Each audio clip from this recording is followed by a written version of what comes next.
warahmatullahi wabarakatuh. Waalaikumsalam warahmatullahi wabarakatuh. Selamat sore adik-adik semuanya. Sore. Bagaimana kabarnya? Baik. Perkenalkan, nama saya Nurul Sabrina. Di sini saya ingin menjelaskan tentang materi pengertian membolos. Apakah adik-adik pernah mendengar apa itu membolos? Iya. Baik, saya akan menjelaskan materi saya tentang pengertian membolos agar adik-adik dapat mengetahui apa itu membolos. Pengertian membolos. Membolos dapat diartikan sebagai perilaku siswa yang tidak masuk sekolah dengan alasan yang tidak tepat, atau membolos juga dapat diartikan sebagai ketidakhadiran siswa tanpa adanya suatu alasan yang jelas. Membolos merupakan salah satu bentuk dari kenakalan siswa yang jika tidak segera diselesaikan atau dicari solusinya, dapat menimbulkan dampak yang lebih parah. Oleh karena itu, penanganan terhadap siswa yang suka membolos menjadi perhatian yang sangat serius. Apakah adik-adik mengetahui faktor-faktor penyebab siswa membolos? Saya akan menjelaskan apa-apa saja faktor yang menyebabkan siswa membolos. Penyebab siswa yang membolos dapat dipengaruhi oleh beberapa faktor. Beberapa faktor penyebab siswa membolos dapat dikelompokkan menjadi dua faktor, yakni faktor internal dan eksternal. Saya akan menjelaskan apa itu faktor internal dan faktor eksternal. Faktor internal adalah faktor yang berasal dari dalam diri siswa, bisa berupa karakter siswa yang memang suka membolos.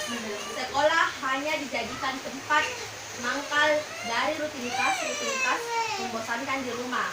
Seperti dia mungkin bosan di rumah atau dia malas masuk sekolah, jadi dia bolos. Sementara itu, faktor eksternal adalah faktor yang dipengaruhi dari luar diri siswa, misalnya kebijakan sekolah yang tidak berdamai dengan kepentingan siswa, guru yang tidak berprofesional, fasilitas penunjang sekolah, misal laboratorium dan perpustakaan yang tidak memadai. Bisa juga kurikulum yang kurang sahabat sehingga mempengaruhi proses belajar di sekolah. Jadi, selain faktor-faktor internal dan eksternal yang telah dikemukakan di atas, faktor pendukung munculnya perilaku membolos sekolah pada remaja yang dikelompokkan sebagai berikut, yaitu adanya faktor keluarga dan kurangnya percaya diri, dan faktor yang berasal dari sekolah. Jadi, dampak dan negatifnya perilaku membolos adalah anak yang dapat ke sekolah tapi sering membolos akan mengalami kegagalan dalam pelajaran. Meskipun dalam teori guru harus bersedia membantu anak mengajar pelajaran ketinggalan, tetapi dalam prakteknya hal ini sukar dilaksanakan.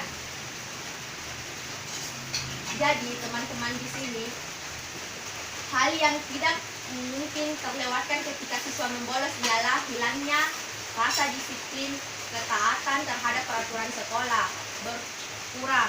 Bila diteruskan, siswa akan acuh pada urusan sekolahnya. Jadi, jangan pernah ada yang membolos ya. Ya. Jadi, cara mengatasi perilaku membolos yaitu seperti dengan mengetahui faktor penyebabnya.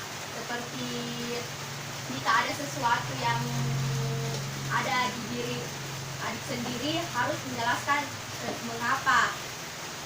Dengan mengetahui faktor-faktor penyebabnya, pembimbing diketahui bagaimana kondisi permasalahan siswa. Dan kedua yaitu menerapkan gerakan disiplin. Jadi adik-adik di sini harus disiplin. Difokuskan untuk memantau para pelajar yang membolos atau pergi pada waktu jam-jam sekolah. Dan ketiga, sosialisasi kepada pengelola tempat tidur pihak di mana pendidikan dibantu oleh Kebanglinmas dan Satpol PP serta berkoordinasi dengan kepolisian harus terus mensosialisasikan kepada para pengelola hiburan seperti PlayStation untuk tidak menerima konsumen belajar pada jam sekolah. Jadi itulah materi yang saya paparkan tadi, yaitu faktor membolos. Apakah adik-adik sudah mengerti apa itu membolos? Sudah. ya.